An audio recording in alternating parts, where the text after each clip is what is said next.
Well, guys, hope you had a good weekend. Just hanging out here with Hank. Not sure if anybody guessed how old I am.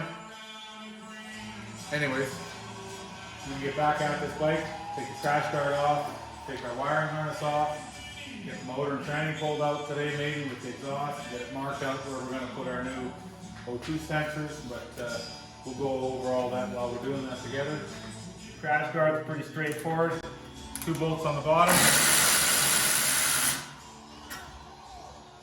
1 bolt up top here. Ideally you want your O2 sensors about 4 inches, but 4 to 6 inches is good. You can see how we're holding that in there. We're just going to trace around that oxygen sensor so that when we pull the pipes off, we know where that's getting welded. Front of your harness here has got 2 clamps that are riveted to the frame, so you're gonna have to drill those rivets out quick. Get all your wiring disconnected off your decompressioners and off your throttle body. Pull that all out of the way.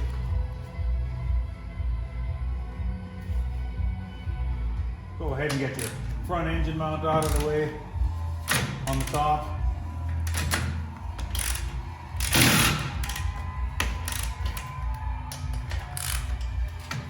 Go underneath and disconnect your crossover pipe, and we're going to leave the left muffler and pipe hanging there.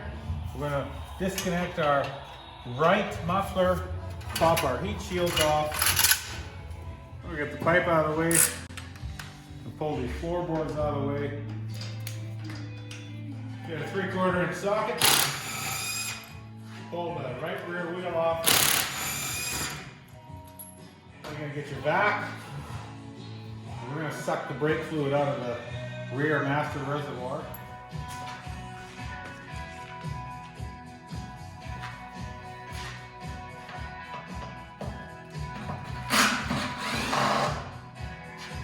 Get that tail light out of there. You're going to take your T40 bit, take your 6 screws out that hold your hold your fender to your inner body.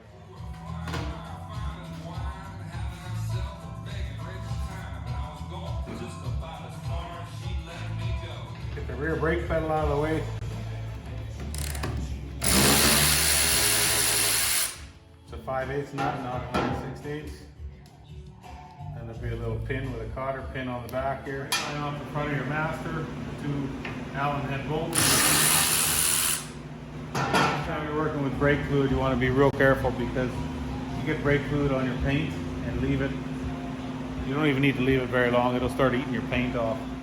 While we're up front here, we get this oil cooler out of the way. Get the voltage regulator out of the way. Disconnect your lines on your oil cooler adapter. It helps to have a special pair of pliers that are round on the end here, so you can grab that oil line, give it a little twist and break it free. Make sure you tape off your oil lines so you don't get any dirt in there, and cap off your nipples on your adapter. Then we'll take our 2 7/16 nuts off here, get the voltage regulator out of the way. 2 Torx bolts running through your oil cooler into the frame. Working, you should go on YouTube and check out Appalachie Falls or the Lacs, Moccasin Creek. A couple really good groups to listen to. You want to take your shifter linkage off. Transmission arm, I'm going to take the outer primary cover off.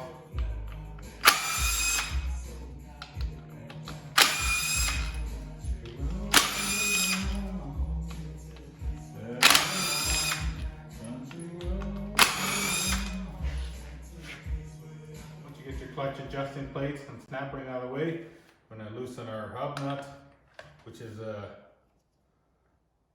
reverse thread.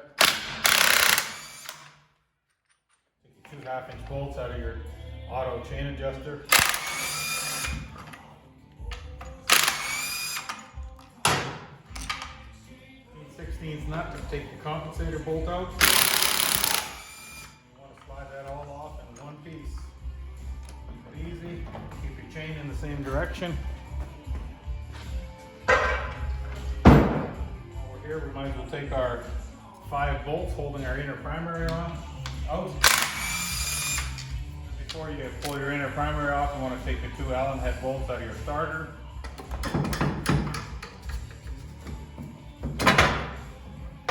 And voila!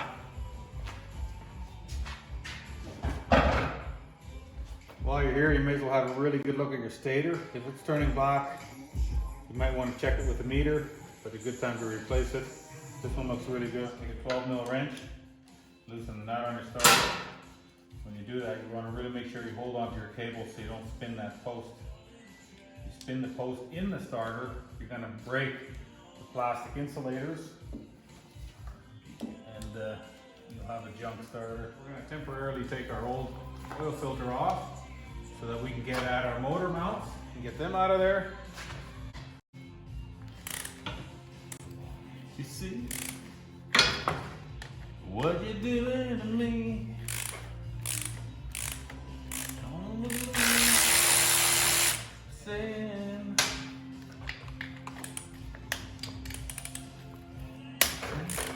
We'll blade open. And we're going to throw our oil filter back on just to make sure we don't get any dirt into anything. Before we fire this thing up, we're going to put a new full surface on the bike anyways. We got a ratchet strap over top of the frame here supporting the transmission so it doesn't flop down. We got our front engine molds out. Now we're going to take a ratchet wrench and take our 1/2-inch head bolts out that run through our transmission flange into the motor. Now we've got all 4 mounting bolts out of the back, all our wires disconnected. Everything off the front disconnected, our motor mount's loose. We're going to tip this motor out the right hand side and lift it out. Some people, you might need a little extra help or some sort of a hoist, but I'm going to do this on my own. Get her back up to working level. This is a trike. I find it's going to be easier just to take this front sprocket off to get the belt out of the way. My point of view, that's a lot easier than loosen the axle adjusters and getting that axle squared up again. So get your sprocket out of there. You're going to have somebody or yourself hold the 5/8 nut for your pivot axle for your transmission. Spin it loose on this side here, left side of the bike. You got your 2 ground cables off, and you got your pivot shaft out. You get your transmission out. You're going to want to loosen your bracket here for your fuse panel.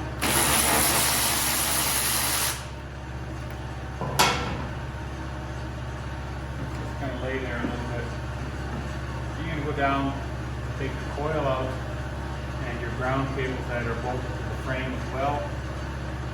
2 bolts through the top for your battery tray. And then you're going to have 4 ground wires on 2 posts. And that'll be pretty much it. Now you got a bolt here and 2 bolts up top here that connect your front frame to your subframe. You're going to want to take them out carefully. You can see here, we've also put a couple pipe stands or jack stands underneath the rear subframe to keep the back end from flipping over like this. Now if you've got everything tied up real nice, it's going to balance there a little bit. Take your old frame out. Hopefully by now you've got your new frame ready to go back in. Get buttoned up before you walk away for the night.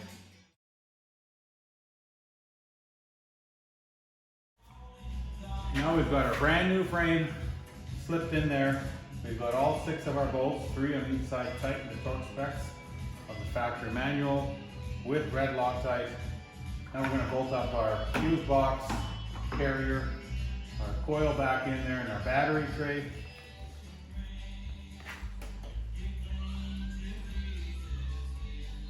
Once you get most of your wiring tied up out of the way, once again, don't over tighten your zip ties. Let your wires float a little bit. Use a little dielectric grease in all your connectors. All right, folks. We got a little tie strap on the front here holding it down just in case for the night. We got our jack stands pulled out of the back. Thanks for watching up until now. We got our frame basically bolted up. We got everything back here done again. And tomorrow we're going to start putting back together. And thanks for watching. If you got any questions, please put something in the bottom. Message me or ask something in the description. I really don't mind giving out free advice, helping you guys out. We'll see you guys tomorrow, and see how far we get tomorrow. Have a good night.